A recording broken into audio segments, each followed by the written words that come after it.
Caring for people with dementia can be quite a challenge. That's why we at Dementia UK provide specialist Admiral nurses to help you through every step of the dementia journey. In this video, I want to talk to you about how to cope with unexpected incontinence.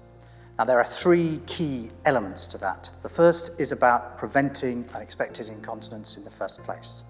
The second is knowing what to do in the moment when somebody has some kind of accident. And the third is about how you might want to get help. There are some key points that you might want to take into consideration in the prevention of unexpected incontinence. The first is to make sure the person stays well hydrated and has a good, healthy, balanced diet. Sometimes infections and constipation can be a major cause of incontinence. Try to observe for signs of the person becoming restless or anxious. Maybe the person is trying to undress or trying to adjust their clothing. These might be key triggers to let you know that the person needs to use the toilet. One of the really helpful tips of prevention is setting up a plan for continence management. If you know the person regularly goes to the toilet at certain times of the day, make sure you prompt the person just ahead of those times. This can really help to prevent any unexpected episodes of incontinence.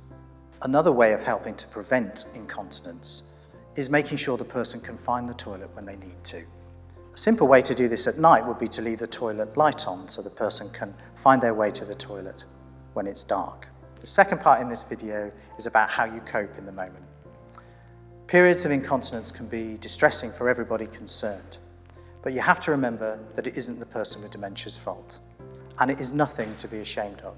If you're out in public and an accident happens, sometimes the public can be less tolerant and very disparaging towards people with dementia. If that happens to you, ignore them.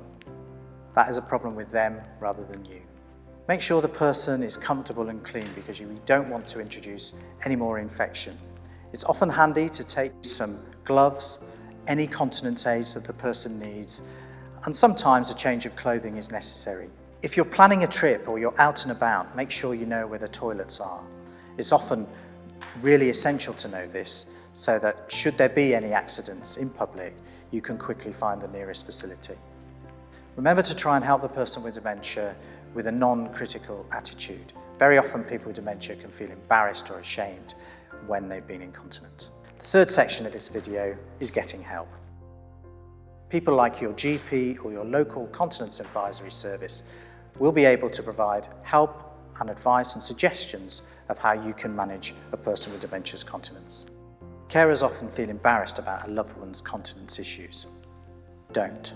And don't let them affect your quality of life when looking after the person with dementia. Remember, you are not alone. Do call the Admiral Nurse Dementia Helpline if you want further advice and help in caring for the person with dementia.